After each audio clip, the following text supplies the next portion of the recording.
Bank میں ہمارے جو پیسوں پر انٹرسٹ آتا ہے اس انٹرسٹ کو ہم بینک میں ہی چھوڑے رکھیں یا اس کو نکال کر کہیں اس کا استعمال کریں؟ جی جی جی دیکھیں، شریعت کے حساب سے جو بھی بینک کا انٹرسٹ ہوتا ہے وہ تو حرام ہوتا ہے، ہمارے لیے کسی بھی طرح سے اس کا استعمال جائز اور درست نہیں ہوتا ہے ماشاءاللہ۔ اسی لیے علماء نے اور فقہا نے یہ عوام کو اور لوگوں کو یہ مشورہ دیا ہے کہ آپ وہ استعمال نہ کریں۔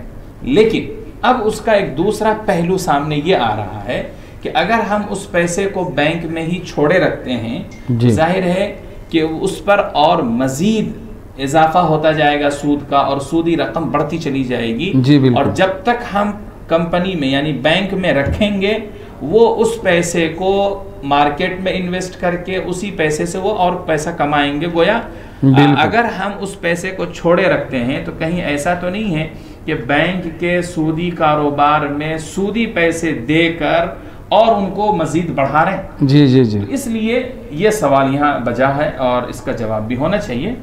میں اس کا جواب آپ کو یہ دینا چاہوں گا کہ آپ اپنے پیسوں کو بینکوں میں نہ رکھیں۔ پیسوں سے مراد انٹرسٹ والے پیسے، آپ انٹرسٹ والے پیسوں کو بینک میں نہ رکھیں بلکہ اس پیسے کو آپ نکالیں، اور نکالنے کے بعد بغیر صدقہ کے ثواب کی نیت کیے ہوئے، بغیر نیت کیے ہوئے ثواب کے آپ اس رقم کو مستحقین، محتاج، ضرورت مند جن کے لیے زکوٰۃ لینا جائز ہے ان کو آپ لے جا کر وہ رقم دے دیں، یا اس رقم سے ان کی ضرورت کی چیزیں خرید دیں، جو بھی ممکن ہو وہ رقم آپ ان کو صدقہ کر دیں۔ یعنی غریب کوئی مسلمان ہے وہ جو لینے والا، جی جی جی، اس کے لیے مستحق ہونا چاہیے، جی، اس کو آپ وہ رقم دے دیں، ان کی کسی بھی چیز کی ضرورت آپ پوری کر سکتے ہیں۔ جیسے ان کے لیے کئی مقامات پر مجبوری پہ حرام حلال ہو جاتی ہے، جی جی، اس بیس پہ ان کو دے سکتے ہیں۔